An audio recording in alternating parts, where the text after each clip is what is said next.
جب لوگوں کے پاس ہدایت آ گئی تو ان کو ایمان لانے سے اس کے سوا کوئی چیز مانے نہ ہوئی کہ کہنے لگے کہ کیا اللہ نے آدمی کو پیغمبر کر کے بھیجا ہے؟ کہہ دو کہ اگر زمین میں فرشتے ہوتے کہ اس میں چلتے پھرتے اور رہتے بستے تو ہم ان کے پاس کسی فرشتے کو پیغمبر بنا کر بھیجتے۔ کہہ دو کہ میرے اور تمہارے درمیان اللہ ہی گواہ کافی ہے، وہی اپنے بندوں سے خبردار ہے اور ان کو دیکھنے والا ہے، اور جس شخص کو اللہ ہدایت دے وہی ہدایت یاب ہے، اور جن کو گمراہ رہنے دے تو تم اللہ کے سوا ان کے رفیق نہیں پاؤ گے۔ اور ہم ان کو قیامت کے دن اوندھے منہ، اندھے، گونگے اور بہرے بنا کر اٹھائیں گے، اور ان کا ٹھکانہ دوزخ ہے۔ جب اس کی آگ بجھنے کو ہوگی تو ہم ان کو عذاب دینے کے لیے اسے اور بھڑکا دیں گے۔ یہ ان کی سزا ہے، اس لیے کہ وہ ہماری آیتوں سے کفر کرتے تھے اور کہتے تھے کہ جب ہم مر کر بوسیدہ ہڈیاں اور ریزہ ریزہ ہو جائیں گے تو کیا اثر نو پیدا کیے جائیں گے؟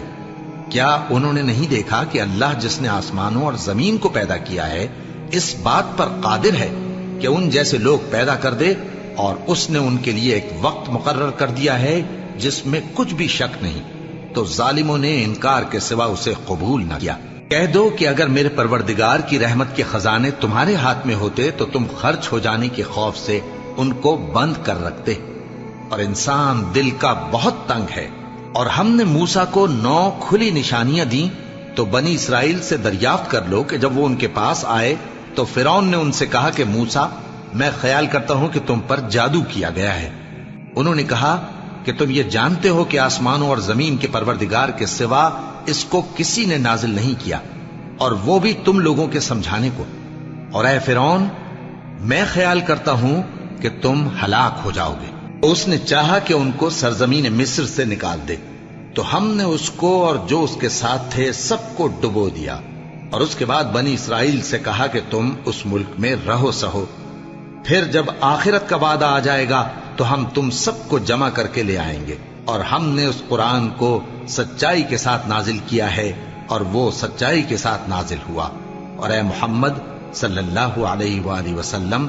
ہم نے تم کو صرف خوشخبری دینے والا اور ڈر سنانے والا بنا کر بھیجا ہے، اور ہم نے قرآن کو تھوڑا تھوڑا کر کے نازل کیا ہے تاکہ تم لوگوں کو ٹھہر ٹھہر کر پڑھ کر سناؤ، اور ہم نے اس کو آہستہ آہستہ اتارا ہے۔ کہہ دو کہ تم اس پر ایمان لاؤ یا نہ لاؤ، یہ فی نفس ہی حق ہے۔ جن لوگوں کو اس سے پہلے علم کتاب دیا گیا ہے،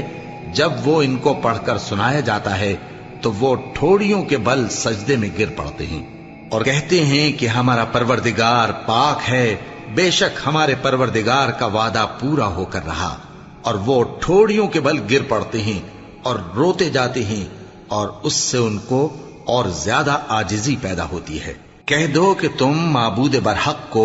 اللہ کے نام سے پکارو یا رحمان کے نام سے، جس نام سے پکارو اس کے سب نام اچھے ہیں، اور نماز نہ بلند آواز سے پڑھو اور نہ آہستہ، بلکہ اس کے بیچ کا طریقہ اختیار کرو،